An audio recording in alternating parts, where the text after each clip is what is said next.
నర్సంపేటలో CM Revanth Reddy చేస్తున్న 1000 కోట్ల శంకుస్థాపనలు ప్రజలకు ఉపయోగం లేకుండా కేవలం ప్రచార మాత్రంగానే మారాయని ఎంసీపీఐ జిల్లా కార్యదర్శి పెద్దారపు రమేష్ విమర్శించారు.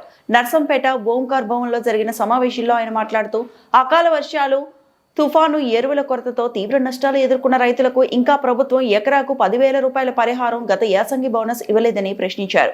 అమరజీవి, మద్దికాయల, ఓంకార్ వంటి నాయకుల త్యాగాలకు న్యాయం చేయకుండా అభివృద్ధి పేరుతో రాజకీయ ప్రచారం మాత్రమే జరుగుతుందని రమేష్ విమర్శించారు. నర్సంపేట మెడికల్ కాలేజీ స్టేడియం రోడ్లకు ఓంకార్ పేరును పెట్టాలని, 5 ఎకరాల్లో స్మృతి వనం ఏర్పాటు చేయాలని డిమాండ్ చేశారు. సీఎం పర్యటన నేపథ్యంలో ప్రజా సమస్యలు చెప్పేందుకు వచ్చిన నాయకులను అక్రమంగా అరెస్టు చేయడం ప్రజాపాలనకు అవమానమని, వెంటనే విడుదల చేయాలని ఆయన డిమాండ్ చేశారు.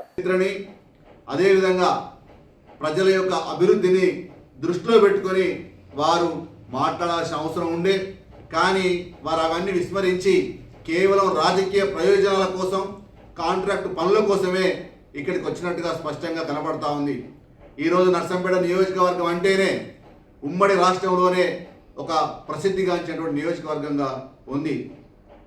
ఆనాడు రాజకీయ విలువలకు, త్యాగాలకు, ఆదర్శాలకు, పీడిత ప్రజలకి అండగా ఉన్నటువంటి నేత. అదేవిధంగా ఈ నర్సంపేట గడ్డ నుంచి 5 సార్లు ఎన్నికై అసెంబ్లీలో ప్రజల గొంతు వినిపించి ప్రజల చేత అసెంబ్లీ టైగర్గా పేరు తెచ్చుకున్నటువంటి ఒక మహానాయకుడు అమరజీవి కామ్రేడ్ మద్దికాయల ఓంకార్ గారి ప్రస్తావన లేకుండా, వారి యొక్క విలువలను విస్మరించి ఈరోజు రేవంత్ రెడ్డి గారు ప్రసంగించడం అంటే వారి యొక్క విలువలు ఏ విధంగా ఉన్నాయో మనం అర్థం చేసుకోవాల్సిన అవసరం ఉంది. అది కాసేపు పక్కన పెడితే ఈరోజు నర్సంపేట నియోజకవర్గ ప్రజలు ఏం ఆశిస్తూ ఉన్నారు? ఈరోజు పంటలన్నీ కోల్పోయి అకాల వర్షాలతోటి, మొన్ననే కురిసిన మోంతా తుఫాన్ తోటి, అదేవిధంగా యూరియా కొరతతోటి పంటలు కోల్పోయి తీవ్రమైన ఆవేదనలో ఉన్నారు.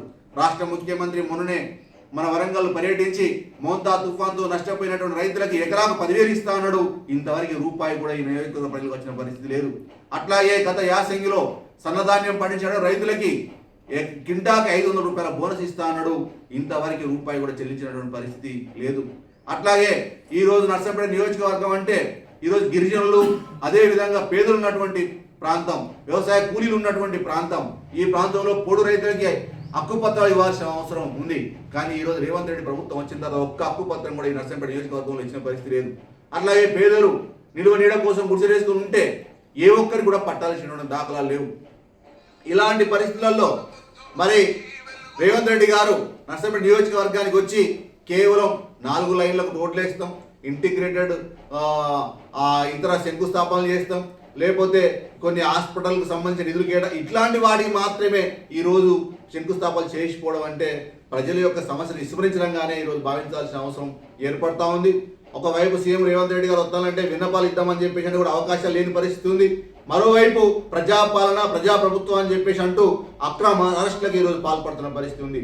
దుగ్గొండిలో ఈరోజు ఎంసీపీఐ నాయకులుగా ఉన్నటువంటి మా పార్టీ రాష్ట్ర కౌన్సిల్ సభ్యులు కుసుమ బాబురావు గారిని, అదేవిధంగా డివిజన్ నాయకులు ఉన్నటువంటి సింగతి మల్లికార్జున గారిని, ఇట్లాంటి బుడుమ సురేందర్ గారిని, అట్లాగే నెక్కొండ మండలం, మన చెరువుపేట మండలంలో మా పార్టీ రాష్ట్ర నాయకుడు కన్న వెంకన్న గారిని, అట్లాగే అర్ధరాత్రి పూట మా ఇళ్ళలోకి వచ్చి కూడా అరెస్ట్ చేయడానికి కూరుకుంటా ఉన్నారంటే ఇది ప్రజా ప్రభుత్వమా లేకపోతే నియంత్రిత ప్రభుత్వమా అనేటువంటి ఈ సందర్భంగా అర్థం కాని పరిస్థితి ఉంది. ఇప్పటికైనా ఈరోజు ఈ ప్రభుత్వం ప్రజాపాలన అని చెప్పేసి అంటే ప్రజల యొక్క అవసరాలు గుర్తించే ప్రభుత్వంగా ఉండాలి తప్ప ఈరోజు ఏదో మసిపూసి మారడిగా చేసి కాంట్రాక్ట్ పనుల కోసమే మా ప్రభుత్వం ఉన్నది అన్నట్టుగా ఉంటే ఉపయోగం లేదు. నర్సంపేట నియోజక అభివృద్ధి చేయాలని చెప్పేసి అంటే అమరజీవి, అసెంబ్లీ టైగర్ పేరు తెచ్చుకున్నటువంటి కామ్రేడ్ మద్దికాయల ఓంకార్ గారి ఆశయాలను, వారి త్యాగాలను పుణికిపుచ్చుకొని పనిచేసినప్పుడు మాత్రమే ఈ రోజు అభివృద్ధికి బాటలు పడేది తప్ప మరొకటి కాదు. గ్రామీణ ప్రాంతాల్లో ఉన్నటువంటి ప్రజల యొక్క అభివృద్ధి, పట్టణ ప్రాంతంలో ఉన్నటువంటి ఈరోజు కార్మికులు, అదేవిధంగా ఇతర ప్రజానిక అభివృద్ధి, అది అభివృద్ధి తప్ప ఈరోజు కాంట్రాక్ట్ పనులు అంటే అభివృద్ధి కాదు అనేది సందర్భంగా అర్థం చేసుకోవాలని చెప్పేసి అని సందర్భంగా విజ్ఞప్తి చేస్తా ఉన్నాం. ఎన్నికల్లో ఇచ్చిన హామీలని అమలు చేయడం కోసం ఈ ప్రభుత్వం పనిచేయాలి. అందులో ముఖ్యంగా మహిళలకు సంబంధించిన హామీలు, నెలకు 2,500 రూపాయలు పెన్షన్స్, అదేవిధంగా పావుల వడ్డీ రుణాలు, అవే కాకుండా ఈరోజు వ్యవసాయ కూలీలకు ఇచ్చినటువంటి హామీలు, ఇవన్నీ కూడా ఎక్కడ వేసిన గోవులు అక్కడైనా సందంగా ఉన్నాయి. వాటి మీద కూడా దృష్టి పెట్టాలని చెప్పేసి ఎంసీపీగా మేము విజ్ఞప్తి చేస్తా ఉన్నాం. అదే సందర్భంలో అమరజీవి, అసెంబ్లీ టైగర్ కామ్రేడ్ మద్దికాయల ఓంకార్ గారి త్యాగాలకు గుర్తుగా వారి యొక్క వీళ్ళ రాజకీయ విలువలను భవిష్యత్తు వాళ్ళకి అందించడం కోసం నర్సంపేటలో నిర్మించినటువంటి మెడికల్ కాలేజీకి వారి పేరుతోటి నామకరణం చేయాలని చెప్పేసి అని, అట్లాగే నర్సంపేటలో ఉన్నటువంటి స్టేడియంకి ఇది ఓంకార్ స్టేడియంగా నామకరణం చేయాలని చెప్పేసి అని, ఏదైతే 4 లైన్స్ వరంగల్ టు నర్సంపేట నిర్మించబడుతున్నటువంటి 4 లైన్స్కి ఓంకార్ మార్గ్గా ఈరోజు పేరు పెట్టాలని చెప్పేసి అని మేము కోరుతా ఉన్నాం. అట్లాగే ఒక స్మృతివనాన్ని ఏర్పాటు చేయాలని చెప్పేసి కూడా డిమాండ్ చేస్తున్నాం. లేకపోతే భవిష్యత్తులో పెద్ద ఎత్తున ఉద్యమాలు చేపడతామనే సందర్భంగా తెలియజేయడం జరుగుతూ ఉంది.